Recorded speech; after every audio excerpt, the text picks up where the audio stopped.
Hello everyone.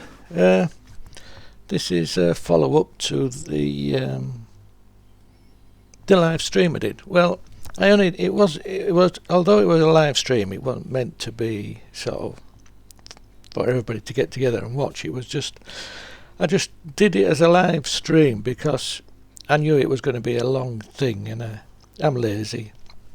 I thought if I just did it as a live stream, YouTube will just save it as it is, and then I don't have to do any uploading and what have you and all that rubbish. But anybody who watches it, those that know, maybe were thinking I might have been talking out my ass about the voltages, and they could be correct. Right, so I've got some. What I was using was the blue pill. Well, the little blue pill, the tiny blue pill, the small one, not the big one. And it always confuses me. My memory's shit, basically, and I always get confused with these things. I'm using quite a few different. Well, actually, I've got a box full. Let me just show you. I've got a box full of microcontrollers, and they're all different, and they all do different things. And you work with one, and you work with another. One of 5 volt, one of 3 volts, and sometimes it's easy to get confused. Well, it's easy for me to get confused sometimes. Let me just put this crap back. Right, yeah. So. The thing that always baffled me as well, also it confused me. Let's get that in focus. Yeah, these little blue pills. I mean, they're not the blue pill, but the little ones. They've got a. There we go. A 3.3 volt linear regulator on the back, so it comes in as comes in the USB as. 5 volts, and it knocks it down to 3 volts, so these run at 3.3, and I always thought that these microcontrollers were 3.3 volts. But if we look at the data sheet, let me find the data sheet again. Here we go. Right, I'll just remember where we are. Right, so looking at these voltage characteristics, we've got the VSS and the VDD, and we've got VSS within 0.3, and it's got within 0.3 volts basically. I'll bring this up later on. So this is to do with our V in, really. So this is currently what this runs on 3 volts, 3.3 volts. Right. Okay. So the reason why they put this on, and I just realised the linear regulator, so that this is at 3.3 volts, and the reason being is, I think, I could be talking out my ass again, but anyway, I think it's because of this. This is what we all program these with, and this is 3.3 volts coming out of here, so it keeps it all compatible. If we were to use 5 volts, then there would be a big difference. It would be more than 0.3 volts difference, and it would fry the your pins. Basically, that's when you program it. So if like I'm going to be running this on, let's get that zoomed in, well focused. I'm going to be running this at the moment on 5 volts. We can either run it on 5 or 3, anything between 3 and 5, because if we look at the data sheet again, bring it back, I've just realised this, but there we go. That's what it'll run. It'll run between these two voltages. So, but if you want to program it with, you know, on these pins, where are we? These pins, these are what we program with our ST-Link, is 3.3 volts. So you need to be sure that you're only supplying 3.3 volts to this while you program it. So at the moment I've got nothing plugged in. I've just got my typical leads. I've got a standard pin which matches this, it matches them pins, because as I say, I use the ST link to program it, and this is my cable coming from my ST link, and that usually just plugs into one of them little blue pills, so I've made this to match. That plugs together like so, and obviously it's supplying 3.3 volts at the moment, so we'll leave it at 3.3 volts while I'm doing the programming. If we stick 5 volts into it, there's going to be issues, I think. Well, I know there is. Anyways, so I've left this on at the moment. Like I say, I'm continuing from the live stream bit. It's only because I wanted to do a long recording. But the only thing that was wrong with this was I had to move this chip a little bit.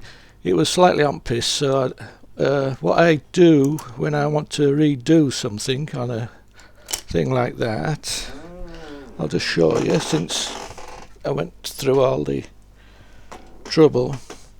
What I'll do is I'll get me hot plate, put that on, and what I'll do is I'll only set this to 150.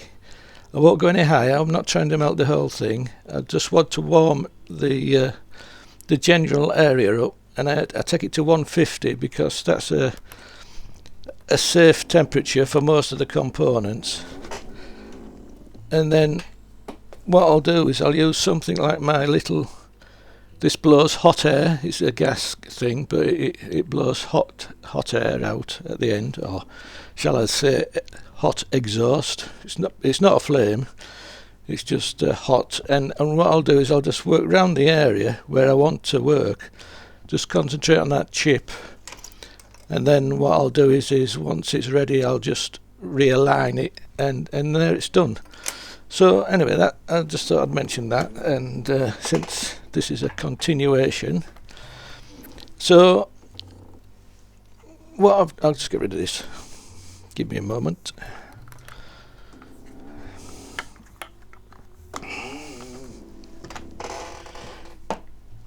Excuse my squeaky chair. Yeah, so I've left this programmer on because I want to alter it, because I've actually had it connected. I've made these leads. These are my motor leads. These are just an adapter because my current motors have this connection on. Can we get that? Let's get it all in focus. Oh, it is in focus, isn't it?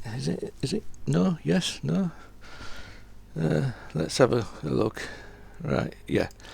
So that was my current motor leads, and that was plugged into me so I can't say it, my breadboard. And so I need to make an adapter for that, because I'm going to leave this as it is, because these are my test motors. Basically what I've got on there is I've got my quadratic there, and I've got my VCC, my ground, and then we've got my 2 motor wires. And so what I've done is I've made an adapter. There we go.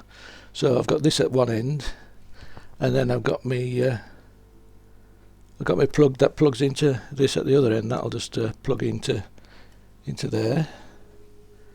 There we get it in. There we go. That'll just plug into there. So I've made them, and like I say, I've already tried it. So let's get that in focus again. Yeah, I've already tried it, and basically what I've got is my 2 quadratic signals. These 2 wires are the wrong way around. They want swapping over, but I want to keep these all parallel, if you know what I mean. So pin for pin, I want to keep them the same. So what I'm going to do is I'm going to alter the code instead. So let me just bring the code up. Like I say, I've got it plugged into my ST link, and they're just soldered onto them pads. I've got some pads for them to solder onto. So yeah, where is it? Here we go. Right, yeah, so I use Visual Desktop, ST's Visual Desktop. This is the ST's proper program, IDE for programming the motors, but like I say, I prefer Microsoft Visual Studio. It's got a lot of good IntelliSense, and since we're working with C, it knows C. There's not a problem with C, so any errors it'll pop up and show. Whereas this one, if we look at our source code, say that one, it's pretty basic. It's got a bit of coloration to it, but it's got no. It doesn't jump out at you if you've got something typed wrong. It doesn't anything. Whereas Visual Studio does. It's got some really good IntelliSense, and I can search things like that. It tells me what it is. Basically, it's a unsigned 8-bit integer. And it also tells me what that value is.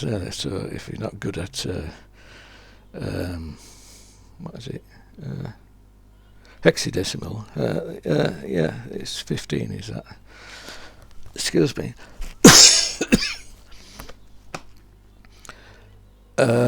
Right. Yes. So yeah.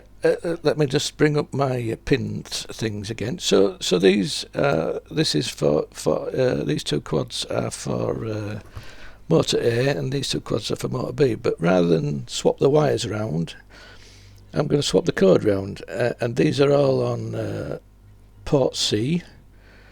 So I've made an interrupt pin change for port C, which is this one. So this is for the me interrupts on port C, and then it'll check for these pin 6543, which is this 6543 here, sort of thing. So what I'm going to do is I'm going to swap them around here. So basically I'm going to call that B, A, and this is basically if them wires are the wrong way around, what it does is when you run the motor forward, it actually counts backwards instead of forwards. So at the moment it's counting backwards when it should be counting forwards. So that's why I'm changing these. B and that one A. Right, so we'll save that, and like I say, I'm using the where are we? I'm using this. So basically what I'll do is, hang about, did I save that? Yeah, I did. So once I've saved it, what I'll do is I'll recompile. Hang about, what have I done here? I've done something wrong. Oh, there we go. I've got space there, look. Save that. I'll recompile.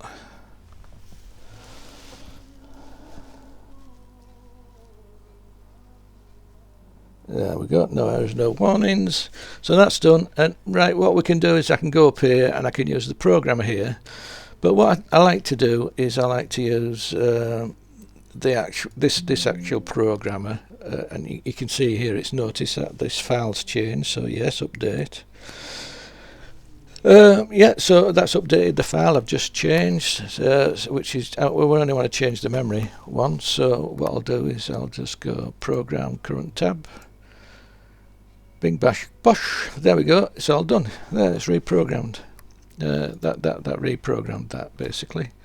So now I've done that, what I can do is we can take this off because this is 3 volts. And then what I've got now is from my Arduino down, there we go, point down here, Arduino. Let's find a USB for it. Let's power the Arduino up. This has got my code for the for talking to this, and then I've got my I2C coming from my Arduino here. There we go. From here off there, my Arduino's got my Arduino. So this has got me SCL, SDA, and we've got the 5 volts and ground. So now when I'm plugging this in, I'm now powering it with 5 volts. So let's so one thing to note is don't try to program it while you've got 5 volts plugged in, otherwise you're going to have a problem. Right, so I've got my 5 volts in, and you can see I've got my 5 volt light there. I've got it a bit bright, I'm afraid. Maybe I should have increased the value of the resistor for that one, because it's only going to get 5 volts. It's going to be anything between 3. Well, I worked it out actually. Yeah, I did work it out, the resistor, for 3.3 volts. So it is brighter. It's getting more current than what it should be. I'll have to change that resistor to maybe sort of like double up the value of that resistor for that LED. And then what I've got here is I've got a cable. Like I said, I've doubled up for sort of the cable. So if you've got a big heavy motor that you want to power, you can run 2 cables to thicken the cable up for this socket. And basically, if we look on the back, this is the let's zoom in on that. So yeah, so this is the motor power coming in, and this is the ground, and you can see I've used 2 pins for each one, and I've put these pads on, so if you want you can add a nice big capacitor to these 2 pads, and same for the VCC as well, so you can add a nice capacitor there just to smooth out the DC if you want. Yeah, so let's plug some power in. Now I did work out the right thing for this LED, so let's stick that power in there. Right, let's power in, let's turn power on. There we go. So we've got our let's refocus. Yeah, so you can see that I've got orange LEDs for the power one. So this power one is for your VCC power. It's an LED to check that you've got power. This is an LED to see if you've got motor power. So if you've got motor power in, it's just an LED to say, yeah, you've got motor power. And you can see it's pretty dim. The reason it's dim is because I've only got 5 volts on there at the moment. But these drivers are designed to take 30 volts. So tell you what, I'll just turn this one up to sort of like some. Well, the motors actually, these are 24 volt motors. So what I'm going to do is I'm going to put 24 volts on there. Give me a moment.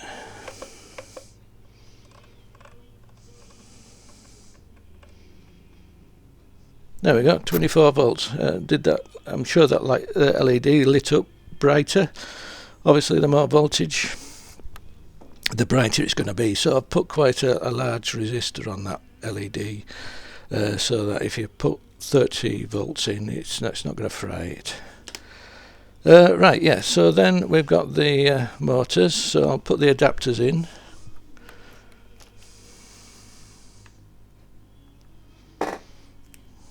Yeah, I'm going to get my glasses.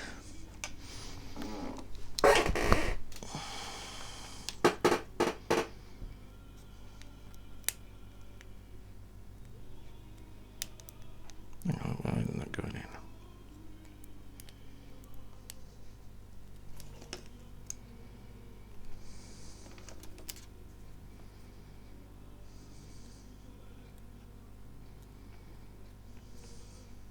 That's that one.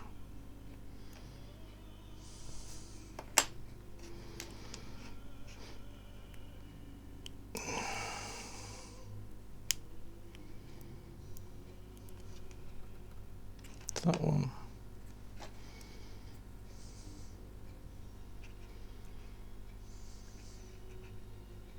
Yeah.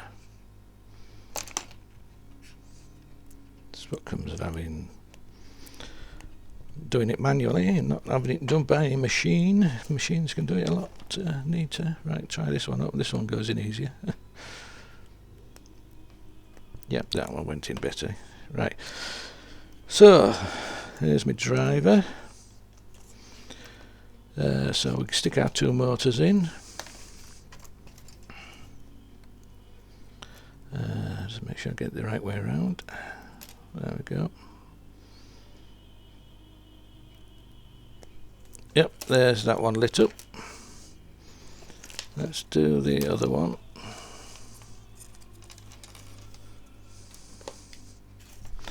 They're still in shot. Yeah, they are. Right, so make sure I get this the right way around. Yep, there's that one lit up.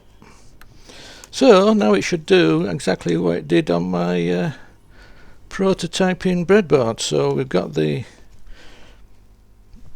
my thing there, and we've got it plugged into my Arduino. So let's Arduino, right, yeah, so let's well, we should be connected. Let's hang on, I might not have been because I haven't plugged the Arduino. Right, so connect, and if we press X we should get something. Oh, not found. Hang on, what the hell's gone wrong there? Let's just reset that Arduino.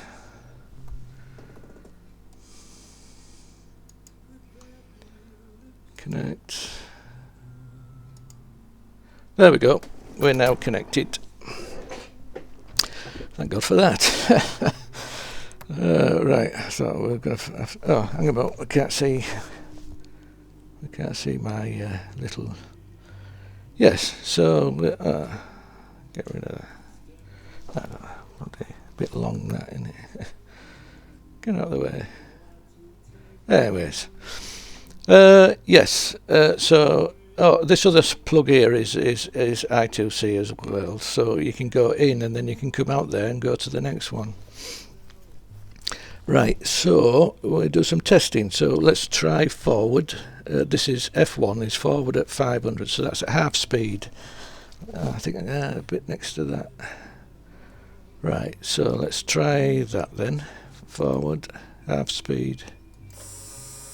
There we go. Oh, let's stop that then. FO. Right, so that stopped them. I think 500 is a bit fast at 24 volts. So let's try that again, and what I'll do is I'll knock this speed down to 100 and see what happens. And send that. Yeah, that's better. So that's nice and slow, and if we do an X, we should be able to see it counting again. So because it was started off at 0 and 0, so it should be counting correctly now. Since we're going forward, it should be a plus number. Fingers crossed. Oh, it's a minus number. Dear, dear, dear.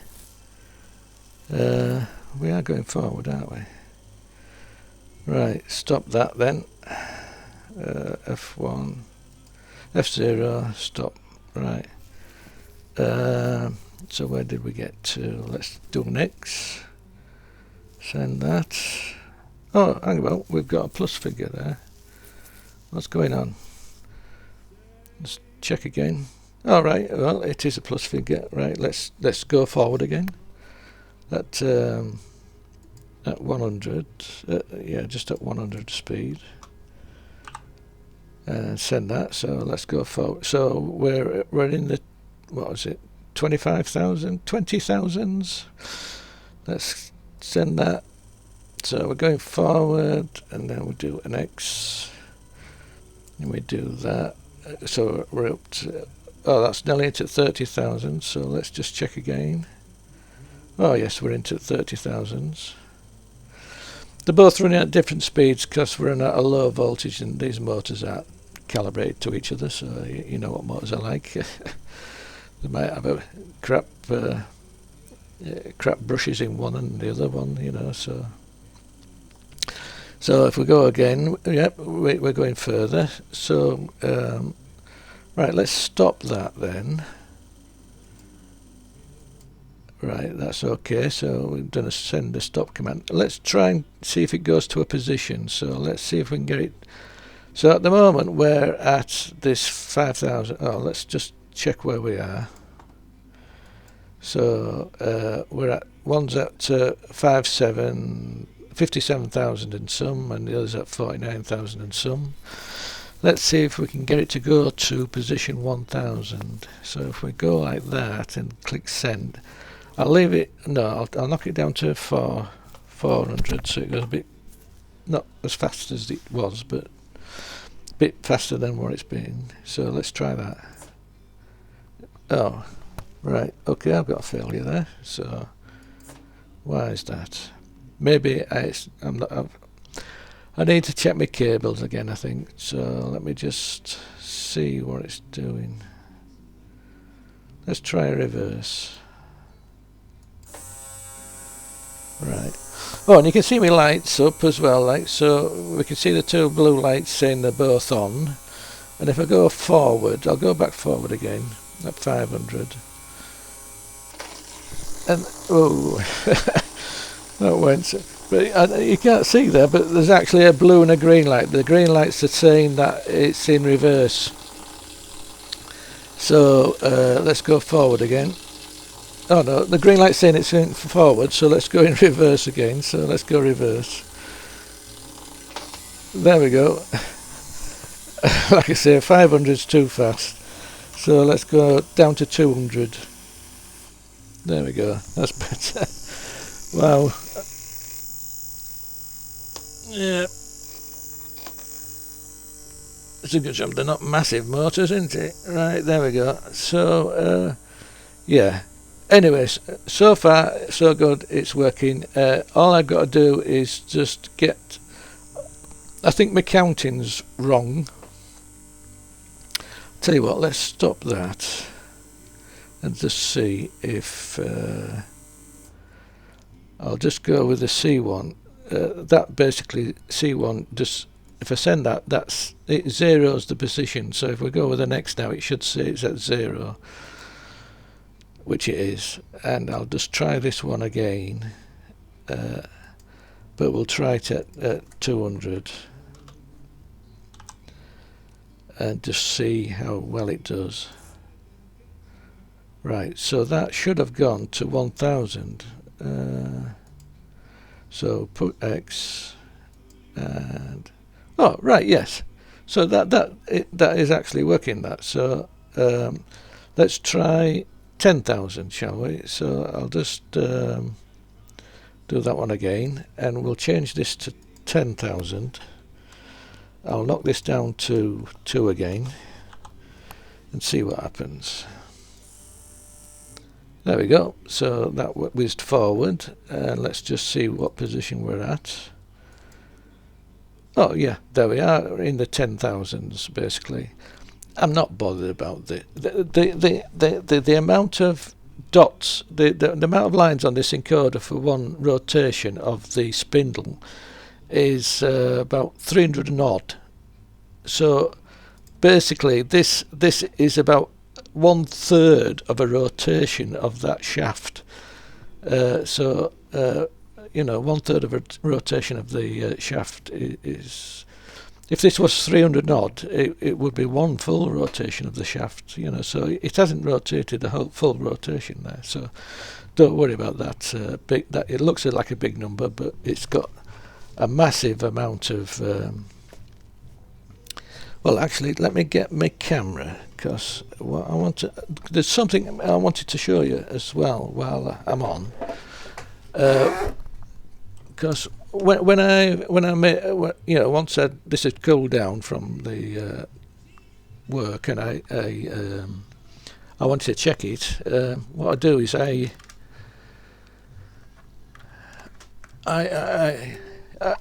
use my little. It's one of those little hand microscopes. So let's just let's zoom in on there. Right, there, that's better. So yes, it's one of these. So what I do, I've written a program basically to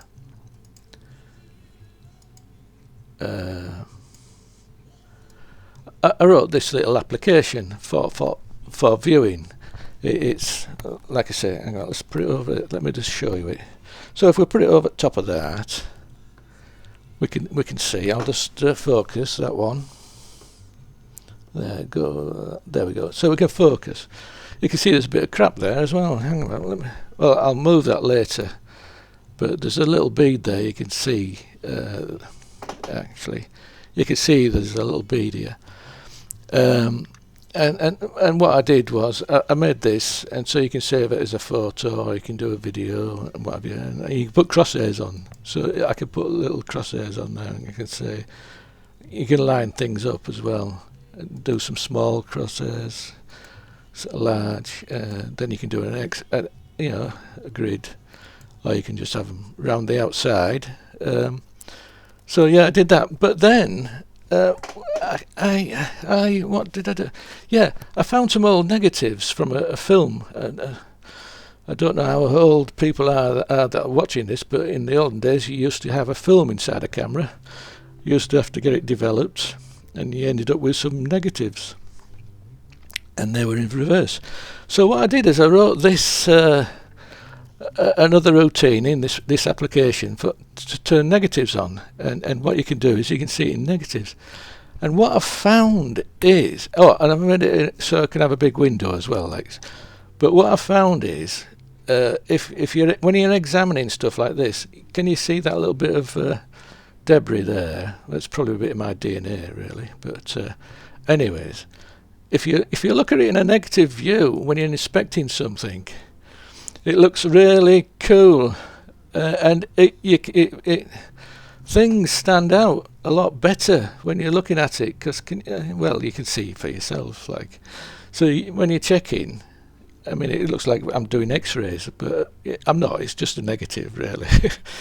But so like that black bit there, can you see that on the end of that leg there? I mean, I don't know what that is. What is it? Oh yeah, right, yes. So that's the pin 1 identifier. But anyways, but you can see what I mean. Looking at a negative, and it sort of gives you a bit of a view. I mean, it looks like there you can see that debris. You can see that debris stands out really well, and it looks like a bridge. But then when you actually look at it, you can see what it is. But if you've got other stuff in between, like that little bit of hair there, look, can you see it stands out like a big black mark? And you can see I've been over with the brush, and you get all the brush marks that I've done. And also, I found also as well that it really makes the numbers stand out on the things. Well, maybe not this time. Let's just try and turn that round. There.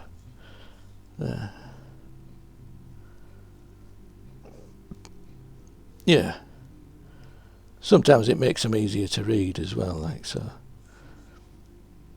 Like that. Anyway, I just thought I'd show that as well. So anyway, it's something.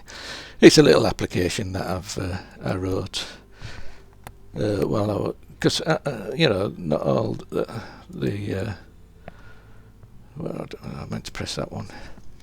Not everything.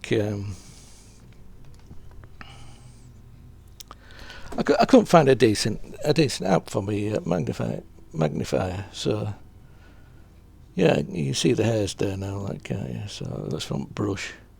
Anyways, I just thought I'd show that. Let's get rid of that, and yeah, well, I'd say that's a success. That's my little.